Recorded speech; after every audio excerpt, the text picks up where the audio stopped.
بهي الحياة قد ما كان إيمانك بالله عز وجل كبير، قد ما تيسرت الحياة بوشك.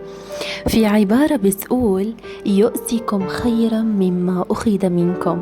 لهيك أي شيء خسرته بالحياة مهما كان ثمين وغالي، سواء بشغل، سواء بعمل، سواء بزواج، سواء بصداقة، سواء بمال، بأي شيء، ضلكن متفكرين جملة واحدة اللي هي: يؤتكم خيرا مما أخذ منكم.